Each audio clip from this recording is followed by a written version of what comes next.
We are going to do a show on redistricting, and for all those, there may be a lot of people out there that don't know what redistricting is. So I have a small, like 1-2 minute video called "Understanding Redistricting." And we're gonna start that off, and then we're gonna introduce our guests. What exactly is redistricting? Let's go to the map. Redistricting is the process by which new congressional and state legislative district boundaries are drawn. Districts are political divisions from which United States representatives and state legislators are elected.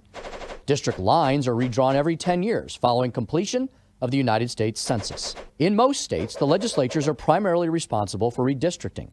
Reformers believe that lawmakers redraw state district lines with political interest in the outcome. Instead, reformers advocate using different redistricting processes, including independent apolitical commissions. Others maintain that alternative processes are less accountable to voters and are still subject to partisan abuse. Redistricting is often challenged due to gerrymandering, the practice of drawing district lines to favor one political party, individual, or constituency over another. Political parties sometimes draw district lines for their own benefit, instead of being proportional and creating fair representation. Additionally, district lines can potentially minimize the influence of minority voters by disproportionately consolidating them within single districts or splitting them across several districts. You can obtain more information on redistricting by visiting ballotpedia.org.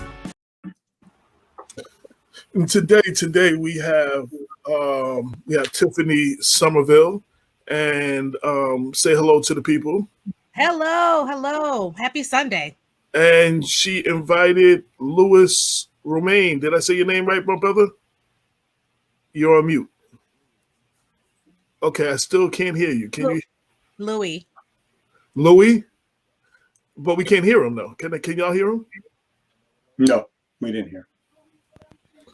He's unmuted, but we can't hear him. Guys hear me now? Yes, we can hear you now. There we go. Good to go.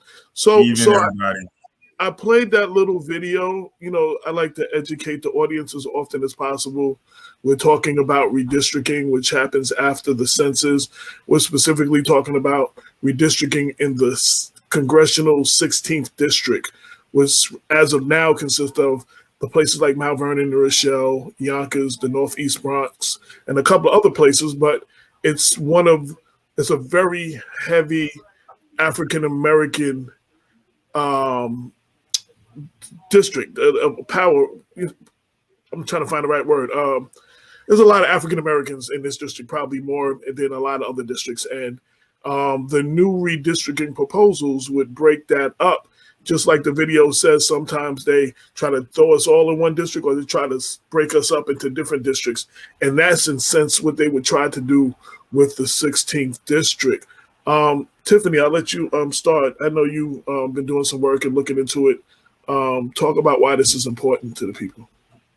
Great. Thank you, AJ and Dr. Bob. So, so redistricting is a legal process, right? It is a legal process. It happens every 10 years, and it's based upon the data of the census, which is why one of the many reasons it's important for us to participate in the census. But this legal process is also quite insidious at times, as it strives to gerrymander the Black and brown voting population, and that is what's happening now. So the redrawing of these maps first of all, this is going on across the nation, right? So we hear about it mostly in red states, in Texas. We've been hearing about it in Michigan. So we've been hearing about it in other states, but it does happen to blue states as well. And New York is not exempt, and specifically District 16 is not exempt from this. Right. Okay. So I one of the promotional things I found was people should pick their politicians, not the other way around, right? And with redistricting, the politicians are picking their people. Mm-hmm. And but now, can you explain what, I talked a little bit about it. I know Bob may have it, you might have it, some numbers of what the current makeup of the district is and what they would like to do. There's two proposals. Do you? I don't know, Bob, do you have that in your computer and you can show it on the screen? So No, you don't. Okay. offhand, I'm sorry, AJ. It's going gross. But I can tell you that the current, the African Americans comprise about 30% of the current district, thus giving them a significant amount of power. And there are two redistricting proposals that are currently on the map. One would reduce the number of African Americans in the district by about 10% down to about 21%. And the second map, if I'm not mistaken, will reduce the number of African Americans to 19%. Right. If I could just jump in, if you think about the areas that are going to be significantly impacted, right? So the Northeast East Bronx, of which I am a resident and have been for well over 40 years. I've actually lived here and then in Mount Vernon as well. So this community has in the past been the forgotten community, right? So the focus typically, when you think of Bronx County, which is a huge county, the focus is typically on the South Bronx, and so this area has been, a forgotten community. But we are a stone's throw from Mount Vernon, from Yonkers, and from New Rochelle, and these communities are made up of many Black and brown, I say brown, voters and people. And we have similar and common interests. And so the initial map is looking to dilute this voting common interest structure, right? And so again, it happens every 10 years. I don't think are coincidences as to why there's a strong push to do it now. But I do want to just make sure the groups that are going to be highly impacted are these groups of common interest. Louis, do you want to add anything to that? Sure. Thanks, Tiffany. Just a quick few observations, and I agree. Like, we have to look at the aspect of common interest as it relates to what's being proposed here. We look at Mount Vernon, and to be honest, when you look at some of the Black enclaves that are here within Westchester, you have Greenburgh, right? You have Mount Vernon, you have a bit of New Rochelle, but I would say I have more, in being a Mount Vernon resident, I have more similarities and common interests with those that might be in Co-op City versus those that might be in Greenburgh. Right? If I look even at my own home church, right? I'm a member of Greater Centennial AME Zion Church, a big church right here in Mount Vernon, also in Westchester. But when you look at the membership of Greater Centennial AME Zion Church, there's a good amount of our members that are from Mount Vernon. Also, there's a great amount of our members that are from Co-op City, because we are right there on the border of the Bronx. And so when I think of the parishioners that I worship with on a given Sunday, it does have that complexity and that diversity that our district currently has. And right now, Co-op City is actually being proposed to be taken out of our district as it remains right now. And as Dr. Bob stated, yes, there is in terms of the representation of the proposed maps of what that Black representation looks like. Yes, there is, in terms of 22% was one. The other one, was 20%, 19%, right? 19% and 20%. But what that boils down to, not only in terms of just actual census and representation, but the numbers, if you look at what is the actual citizen voting age population, in the two maps that are proposed, they both equal 22%. So in terms of what we see in terms of voting power, Black voting power, in the two maps that are represented, that's 22%. And we look at what's the state of affairs right now, right? We are looking at Westchester County, one of the richest counties in the country, that for the first time ever is being represented by two African Americans.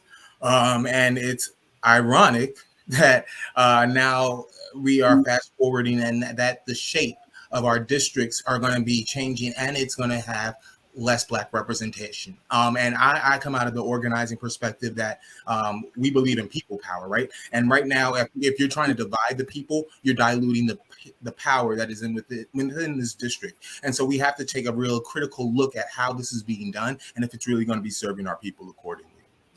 What what sparked my interest looking at the chart, and I'm going to try to bring this up on the screen at some point.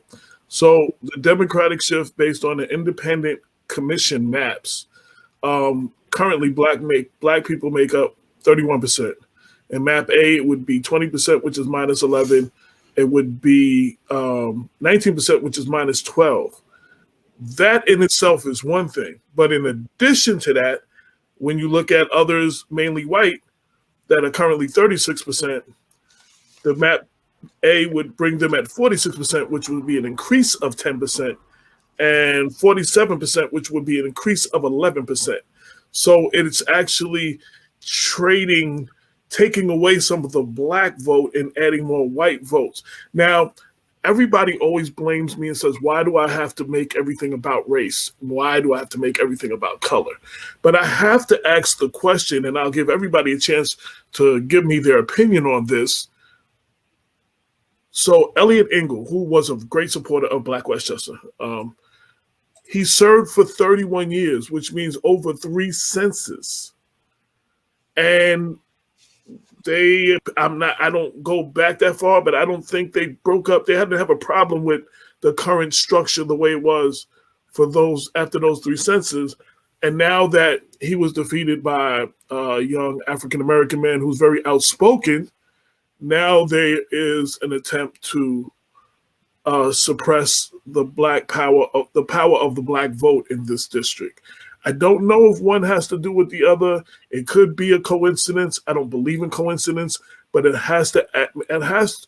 The voters, you have to ask. You have to ask why. Why now? You have to have a critical eye. I do agree with Louise is saying. You have to fill out the census. We've exhaustively on this show brought in many people from the local municipalities that were running the census in their area. We begged, borrowed, pleaded, give people the information, tried to give all the information on why it was important. It wasn't as great as a response as we wanted, but at this point, talking about filling out the census is not helping us right now. The census was filled out. This is what we're stuck with for 10 years, and this is what they're trying to do. And it's not that it's something illegal. It's just when you look at the percentage of bringing down the blacks represent 31%, bringing them down 11 and 12%, and bringing the white percentage up 10 and 11%. Why are we doing that now? I mean, and that is curious to me. Well, it should be, and that's why I said there aren't any coincidences, and for those folks who you have different groups of people and different levels of engagement and activation, right?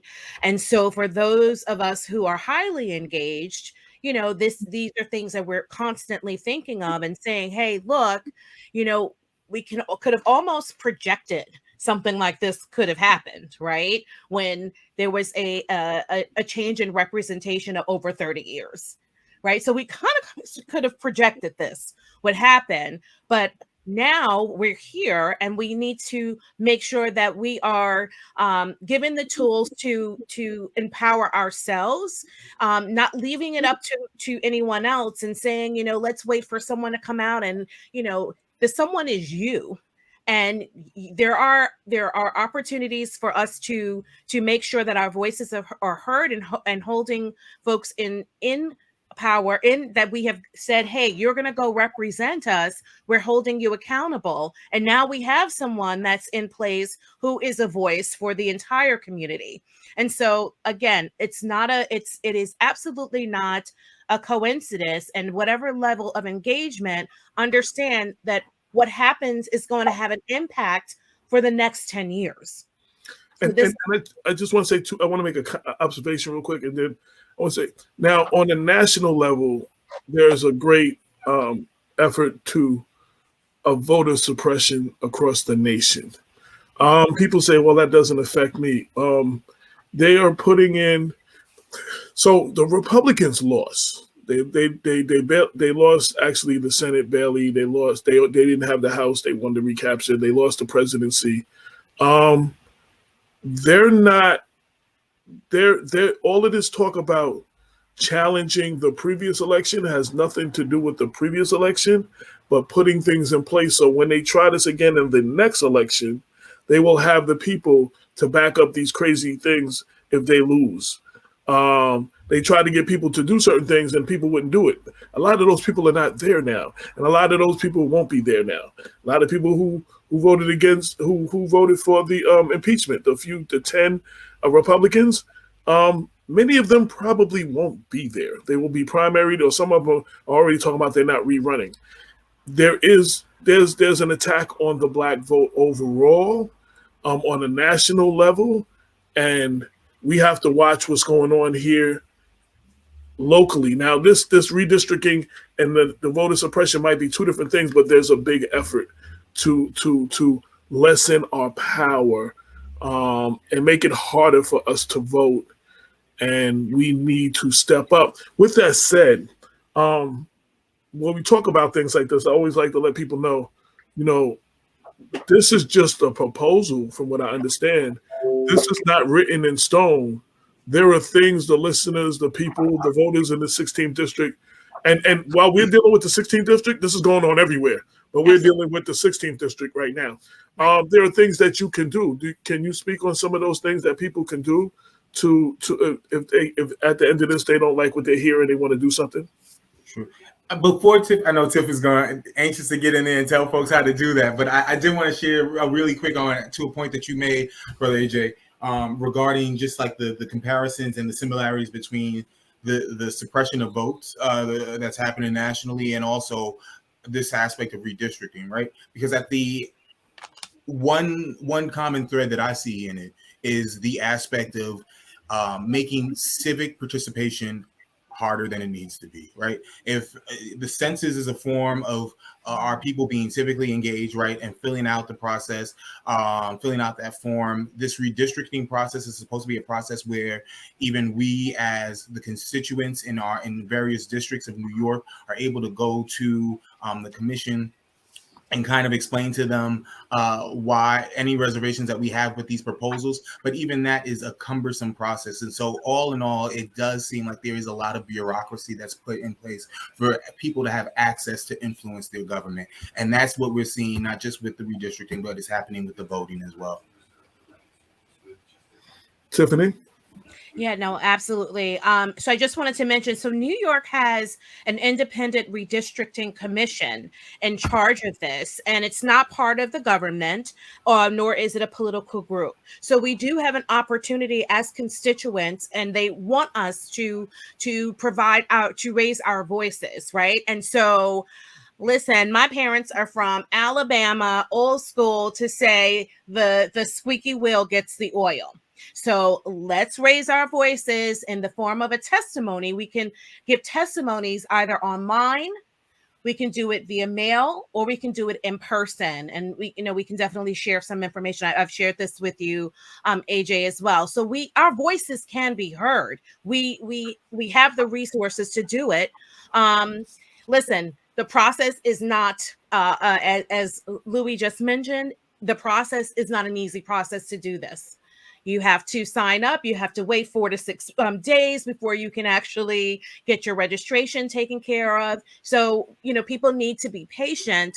For those people who wait online for the new iPhone or new whatever sneaker that comes out, y'all can be patient for that. Be patient for this, right? So we do want to make sure that we understand that everybody, every constituent, every New Yorker, you can testify in one of 3 ways. Again, it doesn't online, in person, or via mail. So we want to make sure that we'll get that information out and provide whatever information that, whatever assistance we can provide. But our voices have to be heard, and we cannot be complacent. We cannot sit and be quiet. We cannot sit and say, well, I'm going to wait for Dr. Bob to do it. We each are in control of our own destinies and the destinies of our families, and generational. We talk about generational wealth. Well, how are we going to attain this wealth? This is one of the ways to do it. It's all part of a systemic ploy, if you will, to make sure that we don't do it. They make it arduous, but we have to say, listen, this is important enough for us for the next 10 years. Dr. Bob. Yes. So I will note that the New York State Independent Redistricting Committee is comprised of appointees from both of the major parties. And I don't know all of I don't know who made all of the appointments to the commission. I can tell you over the last couple of days, I have actually reviewed the membership profiles of commissioners that are available on the commission's website, and there are a number of persons of color who are strong advocates for the preservation of African American voting rights in particular. One gentleman who I had an opportunity to listen to is Dr. John Flattoe, who happens to be an alum of the City University of New York. He's been involved in redistricting efforts for some time now, and he reminded viewers that the commission welcomes that the lines are not drawn yet. These are proposals, and that the commission welcomes input from members of communities. And I want to amplify the point that Tiffany and Lewis have been making, that there is no way to get the lines drawn in a more equitable fashion that preserves the common interest and also voting power of African Americans if we don't have a significant amount of participation in the public testimony. That's what is being waited for. If the effort to redraw the line goes unchallenged, then you can bet your bottom dollar that these will be the lines that we get. And I want to add, everyone, that the consequences are probably going to be even more severe than most people imagine.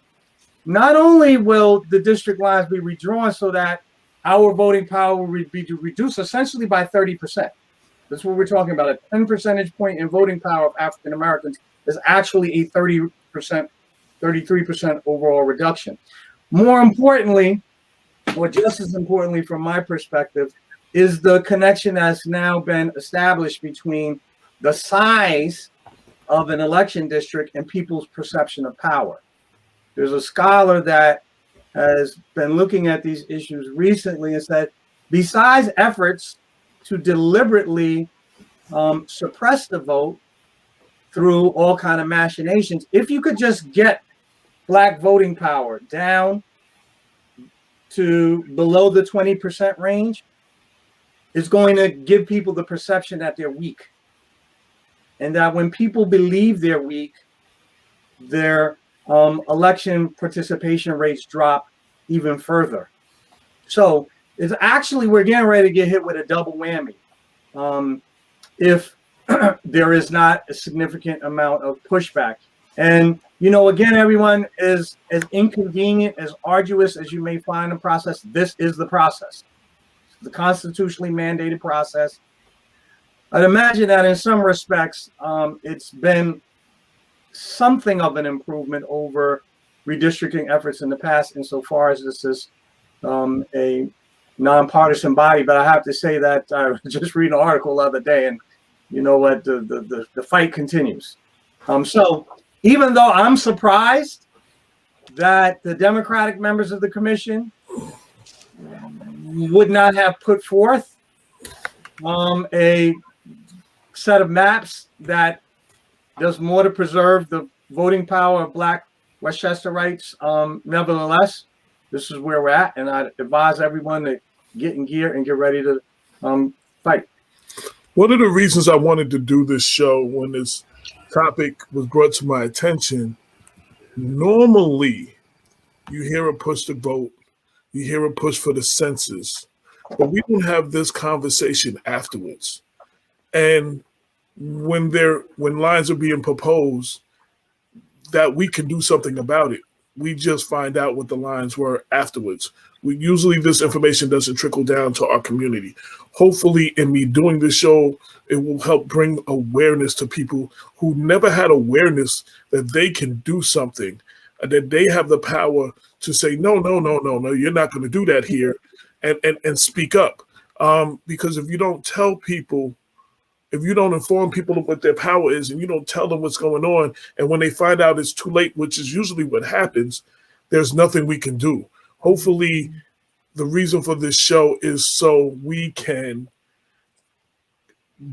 use our political our voice, and we can step up and we can make the change that we normally don't have the opportunity to do. So that was my purpose for wanting to have this conversation, and hopefully it will bring awareness. People will learn. People will know where to go for further information, and people, as we always say, don't take our word for anything that we say on this show. Please look it up yourself. Everything that is being said is online, and you can Google it, and you can find the information. That we need to do more of that too. We need to just stop listening to people and whatever's on Facebook, and we just take it verbatim and we run with it, and we go tell 20 of our friends, and they tell 20 of their friends, and they tell 20 of their friends, and now 3.2 million people are believing this one thing that the one person wrote that didn't know what the hell they was talking about.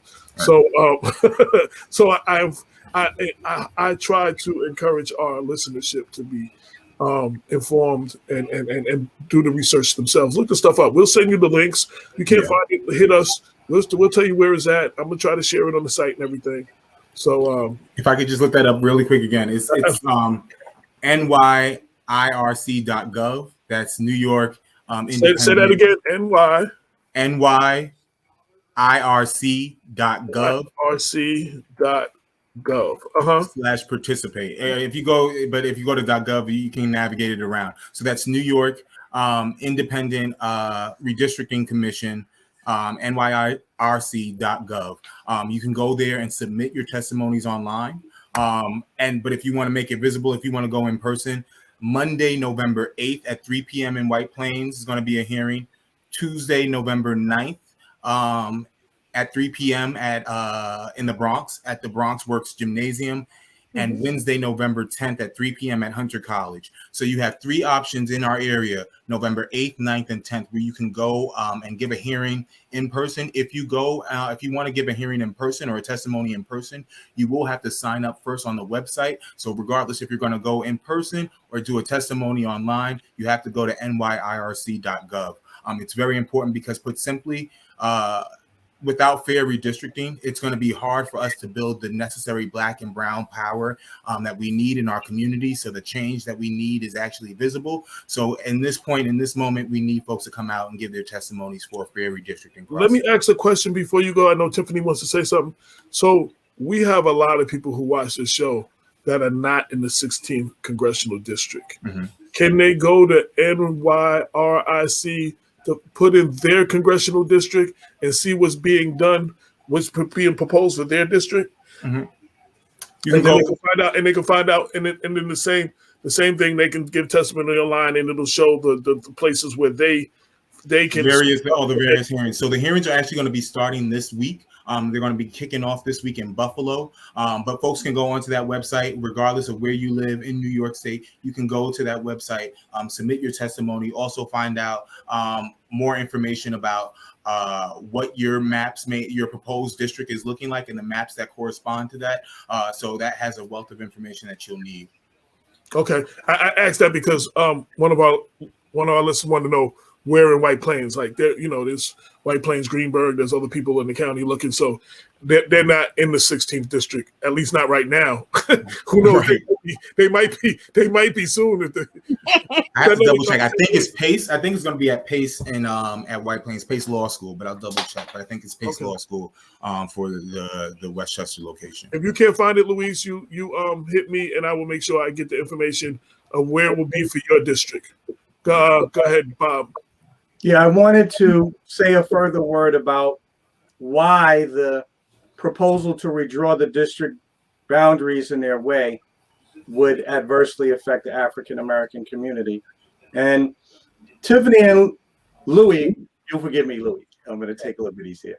I think hit the nail on the head that the way the lines will be redrawn essentially breaks up a community of interest that currently transcends the municipal boundaries that we take for granted that separates the Bronx from Westchester County. Yep. When we think about it, actually, not only Mount Vernon, New Rochelle, and Yonkers together, I think, and I'm not looking at my numbers, AJ, so here I'm making a guesstimate, but I'm pretty certain they come near to comprising about 50% of the entire population of Black population of Westchester County. Mount Vernon alone, we have 60,000 something out of about 190. So that's about a third. You throw in New Rochelle and Yonkers together. All of these communities share a common border with the Bronx. The reason that this is important is because it suggests that when we look beyond these artificial boundaries, we see that there are a number of ways in which we live in a single functionally integrated community. As a matter of fact, I was reflecting on my own personal biography and the other anecdotal evidence from family and friends, and I see a common pattern. I used to live, like Tiffany, I used to live in the Bronx. I lived on Eastchester Road and Hammersley, and returned back to my hometown of Mount Vernon. But that wasn't the only place that I lived. I also lived on right around the corner from Dyer Avenue. And there are so many of my family and friends for whom this is a common journey that they make. Oftentimes starting in the Bronx, at the lower end of the socioeconomic totem pole, getting a toehold at the beginning of their working careers.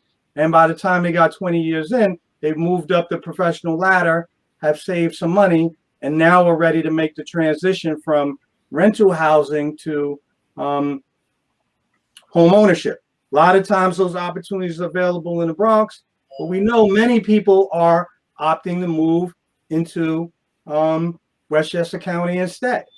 I know this is true for my son's aunt, my friend Kirk, who you know well. AJ, it's a very common story.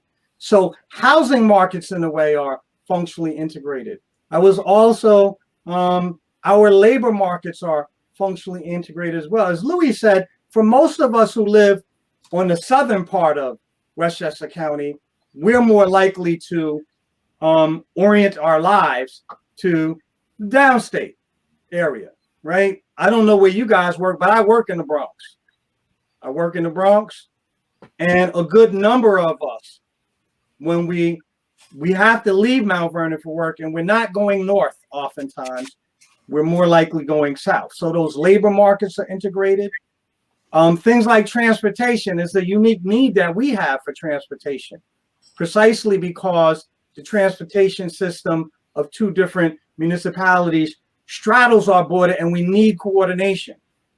We also need coordination with our environmental problems, the problems that we have with the canal and the leaching of all of those toxic substances from Mount Vernon into the local canal that feeds in right along Co-op City, whatever that canal is, y'all know. Louis, your mic is off, man. So there's opportunity and challenges that are confronted by our community, are shared despite our boundaries, and therefore we need a federal officer who's capable of coordinating the federal response to those challenges. Imagine, and AJ and I are especially aware of this, Louis and Tiffany, I don't know how much you listen to the show, but we have to speak about Westchester's challenges and those of Mount Vernon in particular rather frequently. Sure. And we could imagine the difficulty that the city would have in trying to rehabilitate its sewer system if instead of having one congressman who can show how what we're doing with our sewer system impacts the Bronx, is going to be much harder if we've got 2-3 congresspersons who we need to chase behind and kind of to get a coordinated effort. So I don't think people should underestimate. Yeah, thank you, Dr. Bob. So, and you and I are certainly aligned. So, how and where the districts are drawn will influence how your elected officials will respond to our needs, right? So that's talking about everything you just said, right? It's talking about racial justice. It's talking about jobs, our infrastructure, making sure that the roads for in our area are, you know, not bumping all over the place where you not need to get your tires replaced. Um, all of these things, you know, healthcare, right? So the hospitals, all of these things, libraries, after school programs. This is how it will impact. This is why it's important. So, you know, I just wanted to make it really, really clear to folks to understand that that we're just not kind of talking about a theory, like, you know, this would be great if we had. This is what it will impact for the next 10 years, and we want, you know, our elected officials, and we want folks who are going to represent our interests and make sure that we're, you know, further developing and further growing our communities. And so I will say, I mean, I think all of us can say, well, I will speak for myself. I'm seeing changes. I'm seeing the beginning of perhaps gentrification in this area. I'm seeing this, right? So we want to make sure that we, you know, that we have power. We need to make sure that we lean into our empowerment, and that we do have resources and tools, and we now have, you know, people who are advocating for us. So we have to do our part, and I keep saying this, you know, in several different ways. It's not just up to others. It's what, you know, what are you going to do about it? I want to say hello to Yonkers City Councilwoman Tasha Diaz, who is watching. I think it's very important that elected officials like Tasha Diaz are hearing us when we have these conversations, so they can take these conversations to City Hall and they can then articulate it to their constituents as well. So we need to it needs to be concerted effort. I wanted to say to Louise Cherico, who lives in the Greenberg area, the 17th district is your district is the 17th district, and your congressman is Mondier. But from what I understand, they want to take the Bronx, the Northeast Bronx, out of the 16th district and draw the lines further up, which may include the Greenberg area and some of those areas, and then move Mondier Jones further up, where he may have only a little piece of Westchester or not Westchester at all. You know what I mean? And just the other part. So there's and this affects Jamal Bailey's Senate district. This affects all the districts around us. Mm-hmm. You know what I'm saying? This is not just our district, but we're specifically dealing with the 16th district right now. Yeah. So three things really quick. I did want to respond to two of the questions that came up in the chat. I saw one person asked, just to clarify again, it is the hearing in Westchester on November 8th.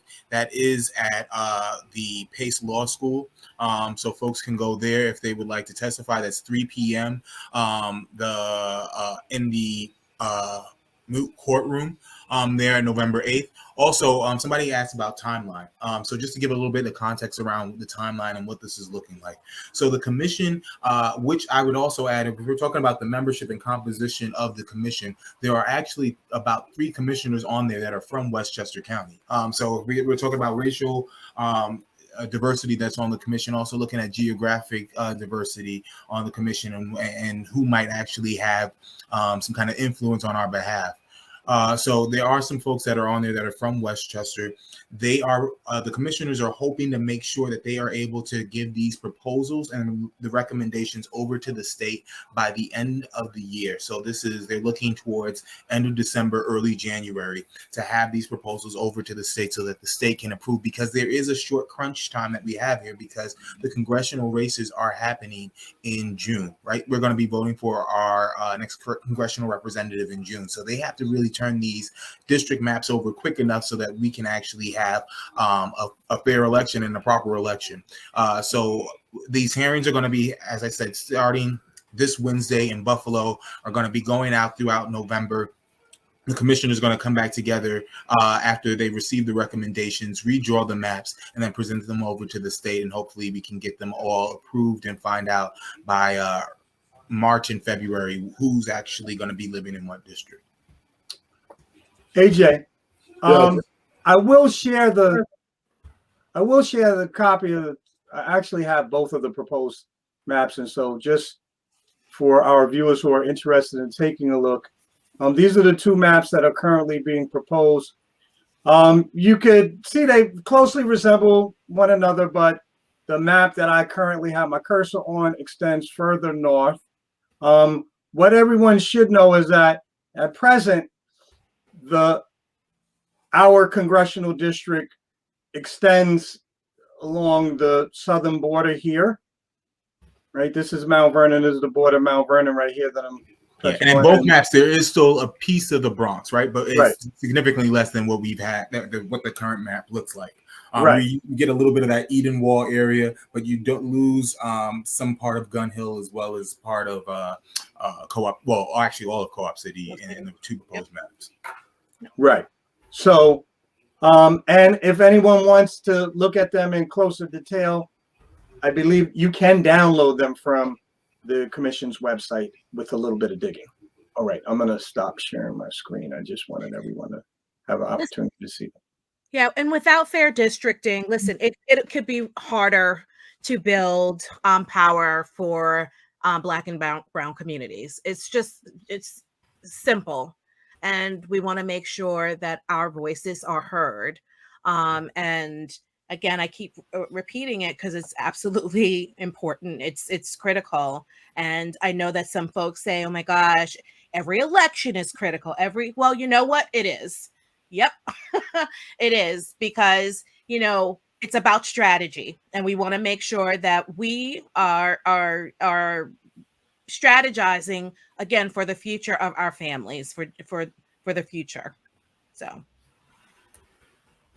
And this fight is particularly important because here we're not just playing for the purposes of determining victory or loss, but rather we're right now engaged in the struggle over what the rules of the game will be for the next 5 congressional elections, 2 gubernatorial and presidential elections. Senatorial senator doesn't have maybe such an impact at that level, but it can't be underestimated, as well as the impact that it's going to have on the balance of power in the state legislature also, because the redrawing of, though we have focused in our remarks on the way that the congressional district is going to be redrawn, similar proposals on the table to redraw our state assembly and state senatorial district lines as well.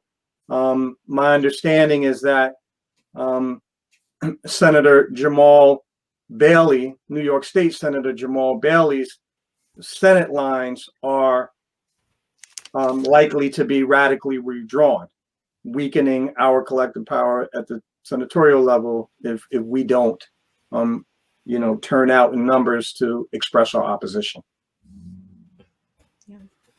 We can't take our feet off the gas. We just cannot.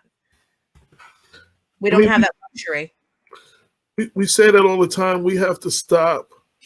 We have to stop just voting and thinking our job is over. Oh. A lot of us go out, those who actually vote, because there's a lot who don't even vote. But they feel like they've done their job once they've cast their ballot. They go about life as normal, and they're not paying attention to what's going on. They're not speaking up. They're not holding people feet to the fire. And then they go to sleep for 4 years and wake up again, and then they vote again. It's a participatory sport. You have to participate. That is how if you want your rights to be considered, you have to participate. If you want things to just keep going, and you not being considered at all, you can just go ahead and do what you keep doing and see how that works out for you. but Right. you have to participate. And again, we usually, I want people to pay attention to this, and I want to share this video after it's over, all over the district, because we usually don't get to have these conversations before. I want to make that clear. Usually, you might see something glazed over in like your News 12s, your Low HUD, your Daily News or something, but they're not breaking it down to how that affects your community and your district and what that means to you and what you can do. So we need to take this information. We need to pay attention. And those who's getting this information, we need to share it with others and our family and our community so we can have a more informed community and we can make more informed decisions. And that's how, I mean, just complaining, we have to get to a point where we stop complaining on Facebook. We stop complaining at the barbershop and we just complain, oh, they don't never do nothing and this don't happen here and this don't. There's a responsibility. You, the people, that whole we the people thing, you have the power. And once they realize that, once you realize that, we can get a lot more stuff done. I bang this home all the time. Yeah. And I'm going to keep doing that. Hopefully it will sink in so at some point. Brother Alexander Bates said, if not taken seriously, wouldn't it be hard to change these lines as these lines have stayed consistent for a number of years already? Yeah, I think what Alex is saying, Alexander is saying, is that if we don't seize on the opportunity right now to shape the way that the lines are going to be drawn, A, it won't be another 10 years at a minimum, and B, when we do the next decennial census, it's going to be hard to change those lines, a kind of almost bureaucratic inertia, if you will. So I agree with him. If the lines manage to survive this time, they're less likely to be redrawn next time out, especially because the impetus for doing so will have to come from the Black community and won't be coming from these sort of larger forces that seem to be driving this process now. I've often said no one is going to do the things we need them to do because it is the right thing to do. No one has ever given us anything that we have ever gotten because it was just the right thing to do.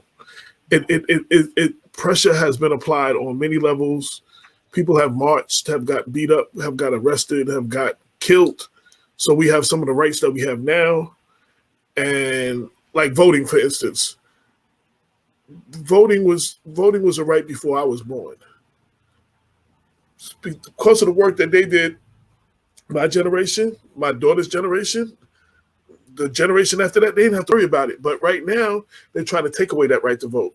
We need to fight for all these things so our kids and our grandkids and our great grandkids, like Bob said, this could be the new format, the new lines for another 30 years. This is, you know what I mean, or whatever.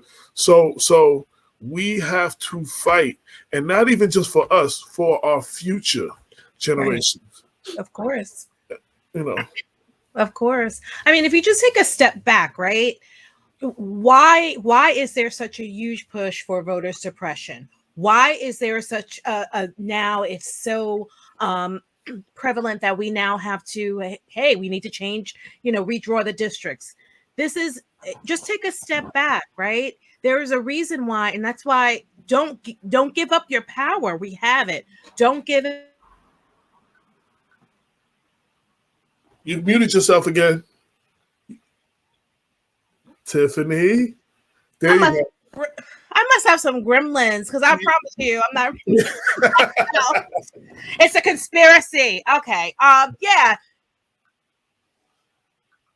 You went off again. There you go again. I think your elbow hit something, Tim. You must be, yeah. When you're moving around, you like tap tap tap. Okay. I'm going to be very still. Okay. There's a reason why. Take a step back. Why are they trying to suppress the vote? Why is it now such a push to redraw the districts? They see the power that we have. Don't give it away. And I know this is ominous today, but make sure we're voting. It's not just at the federal level. What impacts us on a day-to-day basis is at the local level. That's what impacts us on a day-to-day basis. That's what impacts our families, our parents, our children, grandchildren. So we want to make sure that we are utilizing the tools and resources. This ahead of time. So right. So we're not behind. Having to play catch up right now from this perspective. We can make our voices known and provide these testimonies, and also for those people to look in and say, hey, what's going on in my district? If I'm not in 16, let me make sure that something's not happening in my district. It's all about knowledge is absolute power. It is power. I wanted to piggyback on what you said. So let's look at what's going on. So in the last election, we have 2 African-American congressmen for the first time in 16th and 17th district. Our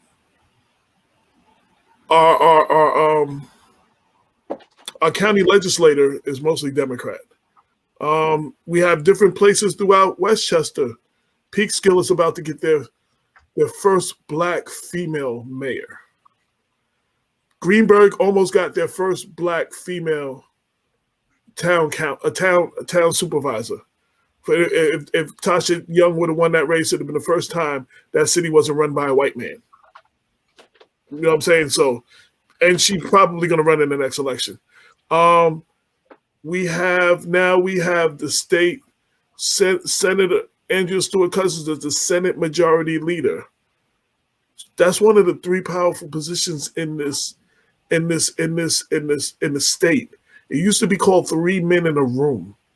The governor, well, it can't be called that now. The governor's not a man either. The governor, the Senate Majority Leader, and the Speaker of the House. Those are the 3 that, at the bottom line, make the last decisions, that have a lot to say. She broke that ceiling. There was no longer 3 men in the room. We have a Black woman in that position. We have a Black man at the House Speaker on that level. We have so much representation that we never had before. And I've said this with the census before, and even on a national level, this country was usually run by white men. I say this in Yonkers. The Yonkers court was always run by white men. In the last 2 elections, we have a Latina woman, and now we have 2 Black women in the courts now as judges. You know what I'm saying? They fear the browning of America. They're losing. They were solely in control. When they were the forefathers, they made all the rules. Even white women didn't have no rights. You know what I'm saying? They are losing power, and they are trying to hold on to it by any means necessary. So we have to take advantage of these situations. We have to keep moving on this momentum. We need to stop sitting on our laurels of what happened in the civil rights era, and the last couple of things we had during the cup. We didn't win nothing. We got to keep fighting. This is just one of these fights, and there's so many fights, but we need to pay attention to this one right now, because we can make a change right now, or stop them from making a change that dramatically alters things right now. Yeah. I have to agree, right? Because when you look at a situation like our state Senate Majority Leader Andrea Stewart Cousins, right? What was able to get her into that position was the breaking up of the IDC, right? Those Democratic, Democrats that went rogue, yes, that were going rogue for years, right? Yes. And siding with Republicans, voting with Republicans, and having backroom conversations with Governor Cuomo, right? But if you were to look at, the situation that was Senator Stewart Cousins was up against, I mean, I may have given up my hands, I may have thrown some fists or whatever.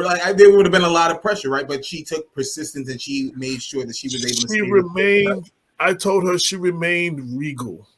Right. I don't know if I would have had that same kind of regalness, right? I told her, I said, you did that. You did the Michelle Obama. I seen them come after her in the race real ugly, and she never. She never resorted to that. She remained regal, Right. And I have to give her that. And eventually she prevailed. Exactly. But it took persistence, right? And that is because honestly, if you go through this process, these political process, it can be easy for you to be disengaged. Even if you go through, breaking it down to our level, if you go through these political processes of how you can fight for your community to have a proper redistricting, how you can fight for your community to have the proper resources, it can be very disengaging. And that's by design, right? That's a tactic of politics that you use to disengage folks, to disenfranchise folks. But through it all, we have to be able to have brothers like you and Dr. Bob, right, who are able to kind of coach and be folks as cheerleaders throughout it, right, so that they can stay in this political game and try to see some results on the other side. Yeah, and to that point, that's great. I mean, if look at District 16, right? So we had the predecessor was in this role for over 30 years, and so I did, like I said, I live in district, and at the time I worked in district as well. And so I would see him in district, in where I was in Ardsley. And so, and I would say, so, what about the Northeast Bronx? What about Mount Vernon? What about Yonkers? Where are you where it comes to that? And I know that, it's not just about having an office in the city, right? It's about what you're actually doing for the constituents of those towns. And so really what, Jamal Bowman was the person who, was up against a 30-year veteran, right? This person who had he was the principal of a school in the Bronx, right? Principal or founder of the school. Founder, right? Yeah. So again, this is not, obviously people wanted a change. People wanted a change, right? And people came out and did this for so many other folks that look like us, right? So if we got to hold those folks accountable, and they're doing their jobs, and they are championing on our behalf, and that's what we want. So it's not, it feels good, right, to say, hey, but now what? And the now what is taking place, and others are like, we got to put let's pause. And we're saying, oh no, we're not paused. We're keeping our foot on play, and that's what we need to continue to do. It's on us. It is on us. Dr. Bob. I want to add that what is significant about the election of the two new African-American congresspersons to our district isn't merely that they're African-American, but rather they articulate the best of the progressive African-American tradition, which makes the misfortune of the least of those amongst us a top priority. And in that sense, it really does, especially Congressman Bowman election in our district, since we are talking mainly about our district, but that includes Congressman Jones. We've seen a shift, right, in the congressional spending priorities reflected in the ferocious fight that we're having right now to enact what would be the most significant increase in social spending spending for social programs in the United States, essentially since FDR or Lyndon Baines Johnson, depending on which program you pick. And without in any way taking anything away from former Congressman Elliot Engels, he does not have a track record that shows that he was making the needs of the neediest members of the district a very high priority. Correct.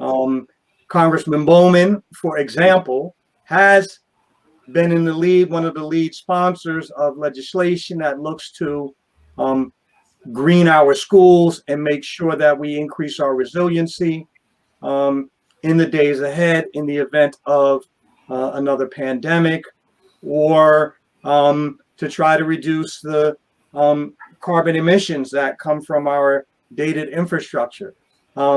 Those are not proposals that I heard championed with as much force prior to the election of the recent cohort of members, whether it be Congressman Bowman, Congressman Jones, AOC, our brothers and sisters in the New York City region. This has really given this election, the last two elections, really does mark an increase in the visibility and potency of the Black-brown vote, and the championing of progressive causes. And my fear is that if those lines are redrawn, and I know we all fear this, that we're going to lose the ability to elect such champions in the future. I almost forgot one thing, and I didn't want to interrupt none of y'all while you were talking. And in addition to all of those advancements that I named, we're close to having our second African-American mayor of New York City, the biggest city in the world. You know what I'm saying? The country. That's a, like we're moving in all different positions, and that scares a lot of people who have tried to keep us back for so long, who have, so what they do is they pull different things. Once we start getting to learn the rules of the game, they change the game. They change the rules on us. Right. You understand what I'm saying? And it's like it took us so long to learn the rules. Now they change the rules again. So now we got to sit there and learn the rules all over again. But you need to be diligent and continue to learn, continue to put in the work, because it's a marathon. It's not a sprint. Very true. I want to. It's 7:05. I have another guest coming in at 7:30. What I want to do, I want to spend a lot of time. We talked about some of the issues. Want to really hammer home what we can do to stop this. Why this is important. Why we need to speak. I want to leave. Call to action to people, like kind of, sort of. You know what I mean? Like, I don't want to just have conversation just to have conversation. Like, y'all, this is cool conversation, but if we don't leave with calls of action and where people can do, what they need to do and why, then we're just chilling. We could have been in my backyard having a beer and did this. You know what I mean? So. Give it to him, Tiff. Tell him what's up. And I was gonna say, give it to him, Louis. All right, so we put that to you. This is teamwork at its best. What we want you to do, the plan of action. Go to www.nyirc.gov/participate, and we got /participate #submit testimony. Go and submit your testimony. Go register. You got to wait a few days. Be patient. Register and submit those testimonies. Flood them with testimony as to why we want to keep these beautiful communities of interest intact. Flood them with this. Go on, go participate. Go testify in person. November 8th, White Plains. November 9th in the Bronx, and November 10th. In Manhattan. You can do this. And for those folks who, are not so technically savvy and can't go in person, you can also do it via mail to the Independent Redistricting Commission at 250 Broadway, 22nd floor, New York, 10007. I pulled up the page and I'm just going to reiterate what Tiffany just said. There's 3 ways you can participate, everyone. You can, after logging in, you can submit your comments. You can also, if you're especially ambitious and a technocrat, you can devise your own map using publicly available tools that you can access through the Commission's website. And also, you can sign up to attend a meeting. Know that AJ and I have plans on attending a meeting. I don't know, AJ, if we were saying the one in White Plains, maybe. But whatever you do, everyone, we encourage you to be involved in some way. As we've all said, democracy is a participatory sport. If you are not participating, we are bound to lose. Absolutely. We can't continue to complain about stuff if we're not going to do nothing about it. If you're not voting, you can't complain about who's in office and why and what's going on. You didn't fill out the census, you can't complain about your city not getting enough money. You don't testify at these things and show the importance of why they shouldn't change these lines to what we said, then you can't complain when the effects of that come down. You have to be, and I keep quoting Obama. You have to be the change you want to see. You have to do it. It's you. You have to do it. Nobody's going to do it for you. You have the power, and we have to realize everyone else knows we have so much power other than us. We have to realize the power we have. We have to utilize it.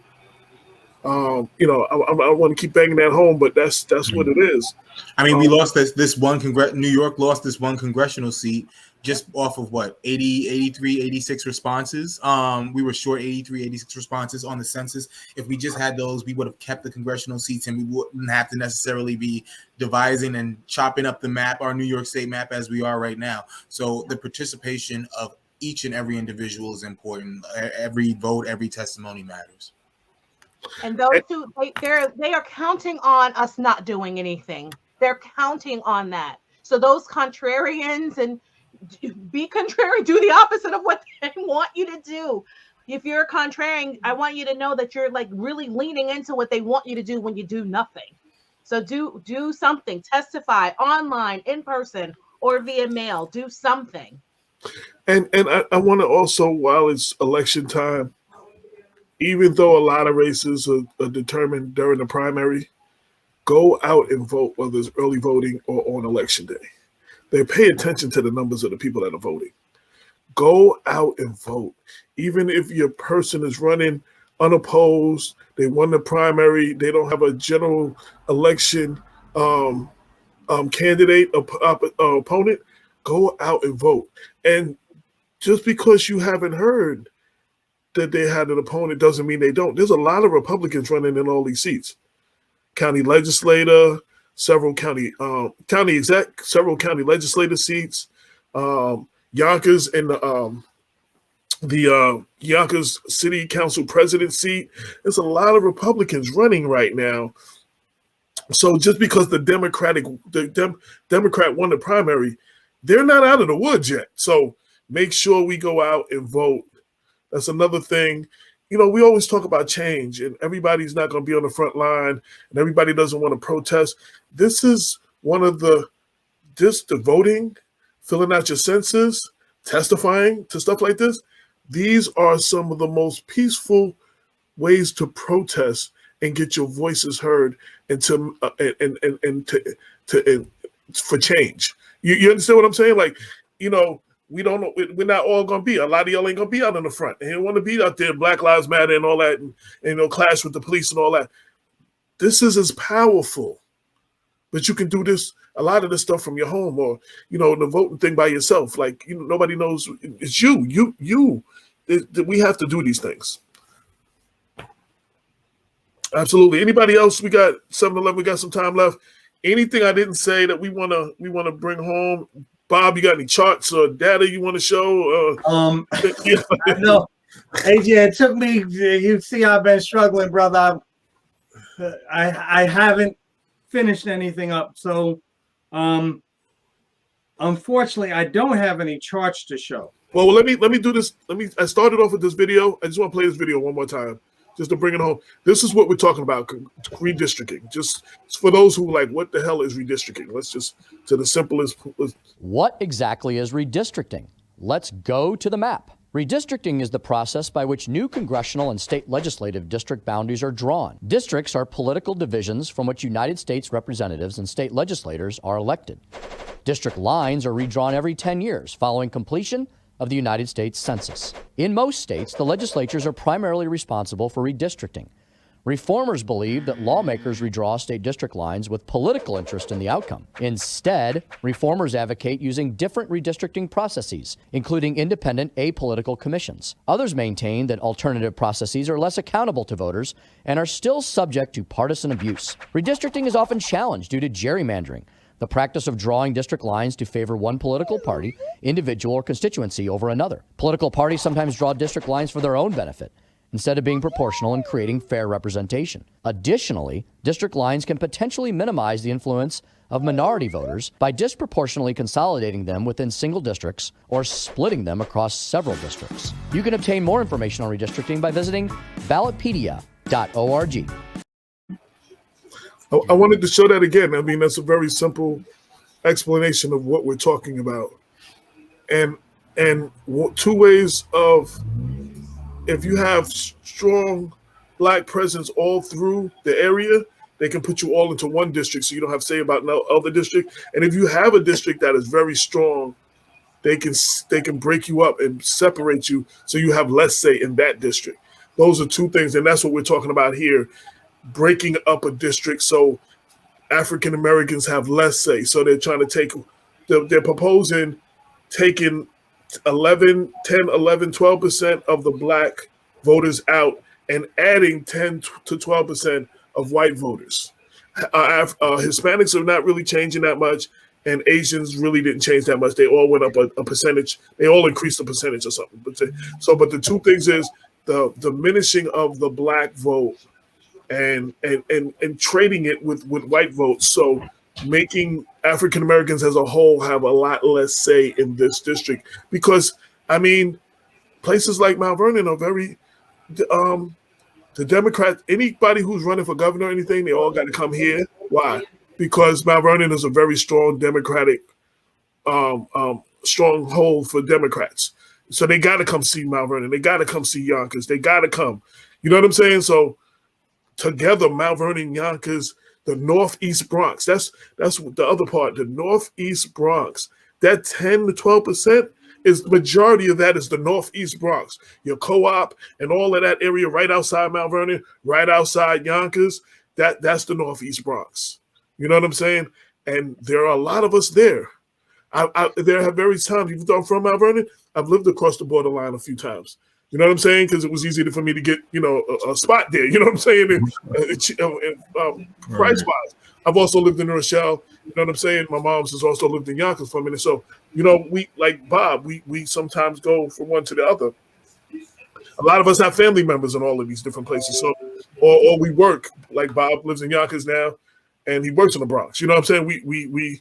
We travel these areas. So it makes a difference. We got 15 minutes. I want to wrap it up. I want to wrap it up strong. Go ahead, Bob. I didn't give you a chance to go ahead. I was just going to say, just so everyone's clear as they're considering the ways in which the voting lines violate the integrity of our community of interest in the Northeast Bronx, the South Westchester. I want to go back to the point that Tiffany made about the hospitals, because here in the city of Mount Vernon, we have been waging a ferocious fight to preserve the Mount Vernon Hospital. To save and transform the hospital. Yes. And the reason why is because the large healthcare corporations have essentially transformed the local healthcare market over the past decade or so through buyouts, consolidations of various kinds, such that Mount Vernonites face the inevitable prospect that we're going to have to leave the city's boundaries in order to get some of our most important healthcare, including emergency healthcare. And one of the things that having a congressman whose district includes the Northeast Bronx is that those are many of the hospitals that people from Mount Vernon, New Rochelle, and Yonkers, especially young brothers who's running the street and get seriously injured, will necessarily have to go through in order to receive life-saving care. And we're not going up to White Plains. That's a scheduled visit that occurs weeks in advance. We need a congressperson who understands that the way the healthcare market has developed, that they've got to advocate for changes that are going to make sure, even if Mount Vernon Hospital continues to undergo a reduction in its services, at least a nearby hospital will get some extra fundings if it can't be turned around. I want to go a step further. So a little bit off the redistricting and specifically on the hospital. So The reason why it's important to keep this district together. Congressman Jamal Bowman is over this district. Montefiore specifically has brought up Mount Vernon Hospital, New Rochelle Hospital, and several other hospitals in Yonkers. They're actually moving. And when they came to Mount Vernon, their plan was to divert all the ambulance to New Rochelle and the Bronx, and then show the state, look, they're not even using the hospital. That's why we want to close it.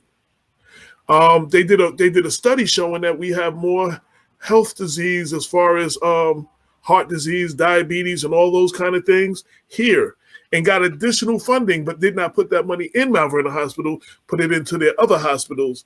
We have no trauma unit. We have a lot of shootings and stuff here. People, whereas time's of the essence, they got to be drove to the Bronx or wherever. You know what I'm saying? People dying on the way where they couldn't go to their local hospital. You're having a heart attack or something, time is of the essence, being driven to New Rochelle or to the Bronx or whatever. But if you break up the district, now you have two different congressmen. When we want to attack a multi-billion-dollar business like Montefiore from doing what they're doing, you know what I'm saying? Now I got to talk to two different congressmen. You have one congressman over this whole area. You know what I'm saying? It's very powerful.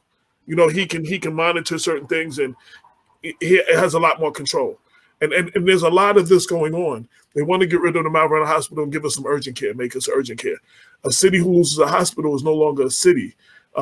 Studies have shown cities who have lost hospitals normally do not ever get a new hospital. You understand what I'm saying? Why does that, if you're not in Mount Vernon, you say, oh, that don't bother me. Why does that bother you? Because now all your area hospitals nearby are going to be extra flooded because there's no hospital here. Right. Which we saw during COVID. All the hospitals was crazy flooded. You know, so I just wonder, I'm on the Save and Transform Mount Vernon Hospital committee.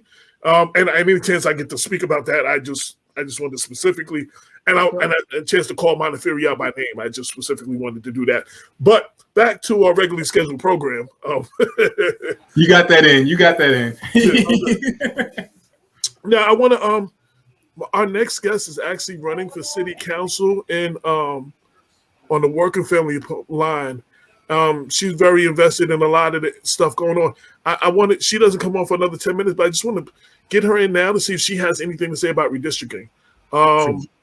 Welcome to the show, Lauren Carter, former Mount Vernon city clerk and a Democrat on the Working Family Party's line for city council. I don't know how much of the conversation you've heard, and I don't know how much you've been paying attention to the whole process of what this redistricting is since census. And I just wanted to know if you had any, since you know you were on a little early, if you had any thoughts or comments to anything we've been talking about. Well, greetings, everyone, and I'm glad to be here this evening. Thank you for inviting me. I did hear a few minutes of it. I apologize. I was coming from another event, but I am familiar with the process. You know, we had our census, and every 10 years, you know, we could be redrawn. Our district lines can be redrawn. But I will say that I did hear the part about folks getting involved and attending meetings to make sure that our voices are heard. I think that is very important, because one of the problems that we have is that we vote and then we don't do anything else. We have to stay on top of our officials, our elected officials. We have to stay informed about proposals in our communities. We have to stay informed about things going on in our community so that we can put pressure on the officials in order to make decisions that will benefit the communities that they serve. It doesn't stop at just voting for a person, because that's why a lot of times we see corruption, we see mismanagement, we see all of that, because we, the people, have dropped the baton. We have not stayed involved. So I will just add to that please, we definitely have to stay involved. We have to stay informed. So thank you for bringing this to our attention, to your viewers' attention, because it is an important issue, an important matter. So Louis and Tiffany, we got another about 7 minutes. Whatever I didn't ask you about this whole redistricting, anything else that we need to nail home? Again, let's say where these places are, what the dates are again. Let's keep saying the website again. I'll put it up again. And anything I didn't ask you that you want to throw in, closing down this show, I want to leave on a strong note, like why we need to do this, like why this is important. Why should they? Why should people that's just chilling in the, right now watching? Why should they even care about this? Mm-hmm. To your point, like you said, AJ, right? Billions of dollars are dictated just in terms of hospital funding alone from our census. And so as we're moving forward and we're thinking about what are the needs of our community, what are the needs of our districts, we have to make sure that we're thinking with some kind of strategy, right? What are the coalitions? What are the people that we need to connect with to make sure that those happen?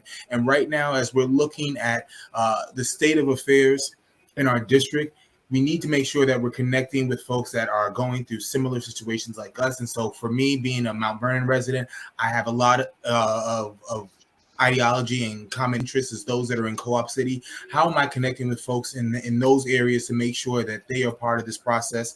I'm going to be sending out text messages. I'm also going to be doing a webinar with the congressman with as his campaign side, so folks in the district are able to get the message about how they can also actually get involved in the process and fill out those forms, those online testimonies. So I'll be glad to share that with you, AJ, and if you can share that out with your guests, we would love for them to join us on that webinar where we'll be going through the process, and I'll make sure that Tiffany's doing more talking than me for that one.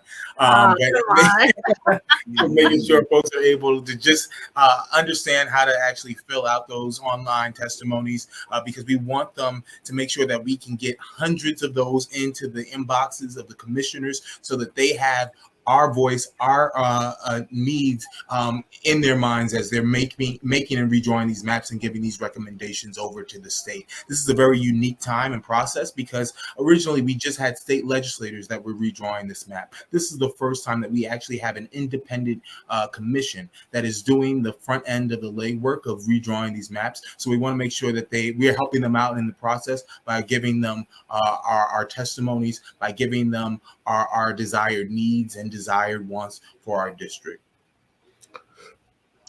Yeah. So I just want to say, why is this important, right? You care about yourselves, you care about your families, your children, your parents. We want to make sure that we all have the opportunities that are afforded to us as citizens of this country, citizens of this community.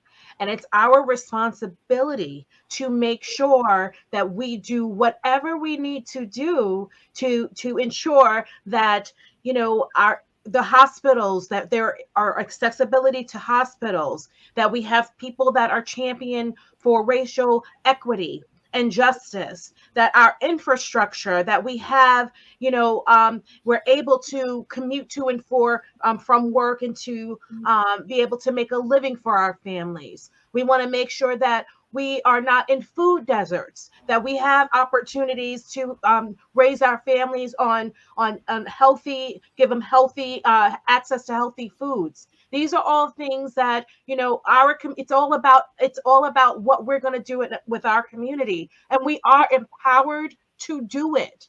So stop letting people take our power. We say that we're kings and queens. Lean into that and truly believe that we are, and make sure that we are making our voices heard, and that we are our voices and our votes are not gerrymandered.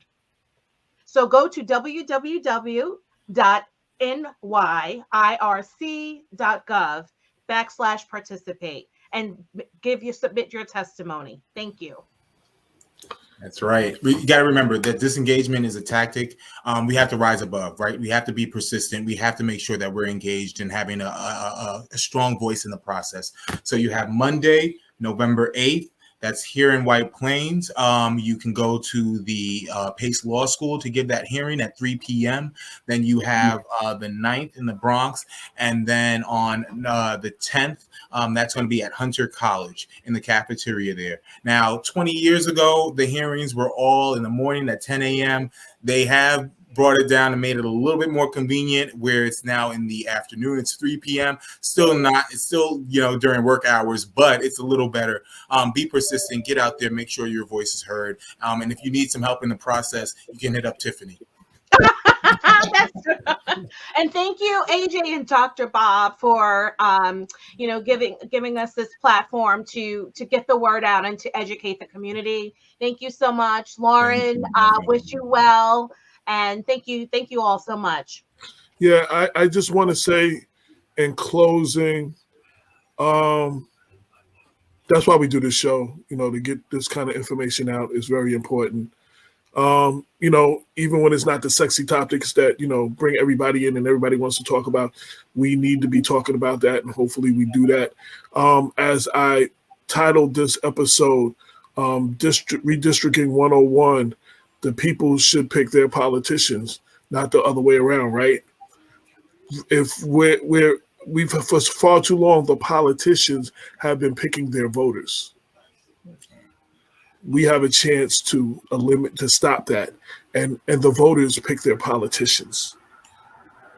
And I just want to leave it there. I want to leave it there. I want to thank y'all for coming, and yes, please keep me in touch with everything that y'all are doing.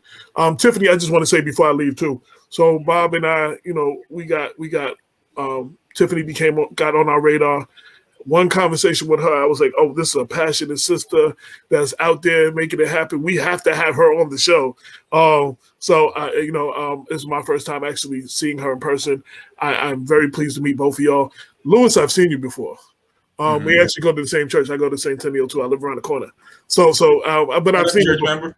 Yeah, I've actually seen you before when you was like, yeah, I know that guy's from somewhere. So good to see you.